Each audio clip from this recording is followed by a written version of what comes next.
Hey there YouTube, welcome to Draco Ray Gaming. Today we're going to be talking about GPUs, aka video cards, for playing your video games. Now, today we're going to be talking about installation, removal, and all the tips and tricks. So as usual, no BS, no fluff. Here we go.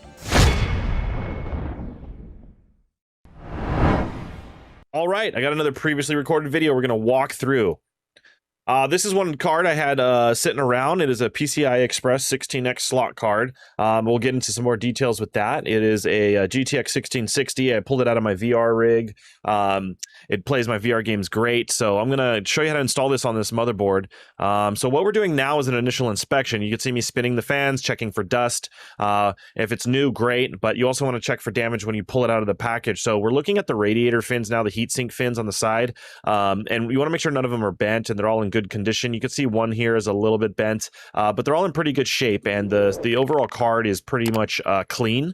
You also want to inspect the power port and make sure there's no bent pins and it's clean and there's nothing cracked or broken, no damage to that. Other things I look for is also making sure on the other side the radiator's fine, but also the pins here on the bottom, that the pins, the gold contacts where it connects to the slot does not have any damage, scrapes, cracks, anything like that, dust smudges, things like that. So I'm inspecting that.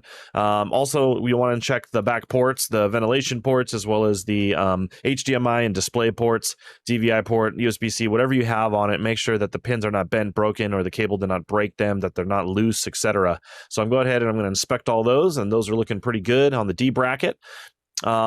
Just inspecting around the rest of the card. So one of the other things I want to mention here is the screws. So count how many screws you actually need to you retain it on the retaining bracket, the D bracket, to the case. So this is how you fasten it to the case, and you're going to need to make sure you have the screws for this and you have enough screws. So sometimes there'll be another slot for 3, depending on how big the card is.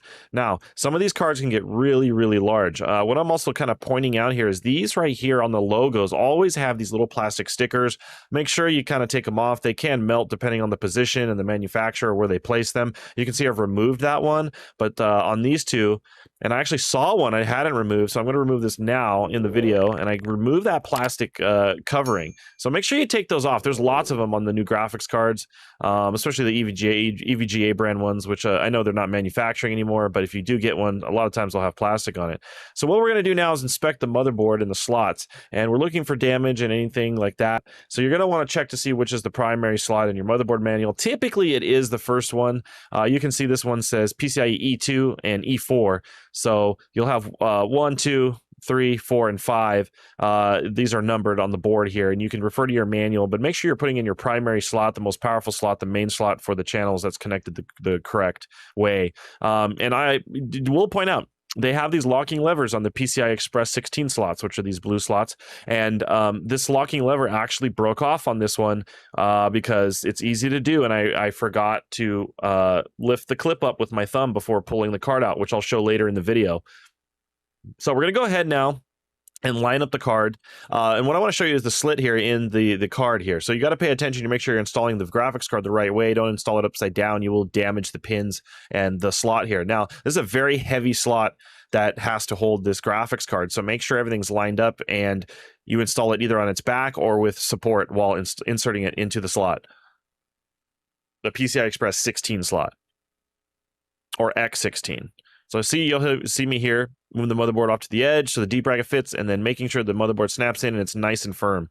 Now, one thing I want to point out is these large cards need support. So as they're hanging and you turn your system vertical, a lot of these bigger graphics cards, which you can now buy some aftermarket bracket supports that will hold the graphics card up, because sometimes just having the screws on the left side of the graphics card is not enough. On the right side, it has nothing supporting it, and it does hang, can put stress on the soldered points of the slot, and it can cause damage over time, especially with the heat. So you want to make sure there's some sort of support here that you put under. Some people get really creative. They'll put action figures or little figures or things under there, or a little piece of pipe, and they'll measure it. But if you can get the bracket that's actually designed for it, that would be best. I'm also showing you to make sure all cables are clear here, and there's nothing in the way of the fans, nothing that's going to hit the fans, that they spin freely. So you want that airflow to go through here, and you don't want anything to get in the way of those fans hitting it or making noise. Sometimes you'll fire the system up, it'll be hitting one of the cables, and you'll just be kind of freaking out, hearing a weird noise, thinking you broke something.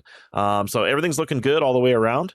Now I'm going to go ahead and show you how to put in the power cable adapter. So Make sure you have the right power cable. I don't really recommend these adapters. I'm just using this as demonstration.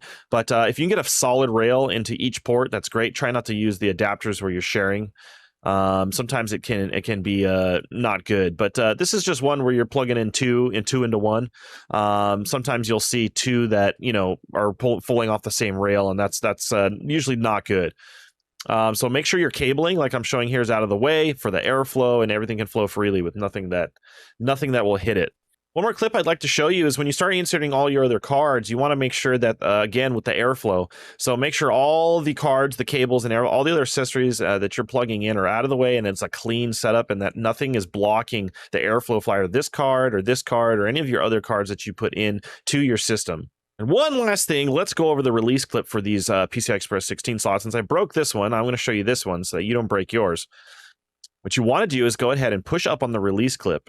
And if I back this up just a little bit, I'm going to show you that you can see this little blue piece here. It holds on to the plastic card, circuit board card, and it's retaining it. So you will not be able to pull it out without breaking this clip or damaging something. So what we're going to do is actually push up on that to release it. And you can see it come out of the little slit there. And then we'll pull up on the card straight up, and it'll come right out without any damage or breaking anything. I hope this video helped you out install and remove your graphics card safely, and make sure you're doing it correctly. I'm Draco Ray, here to help the gaming community, and I'll see you next time.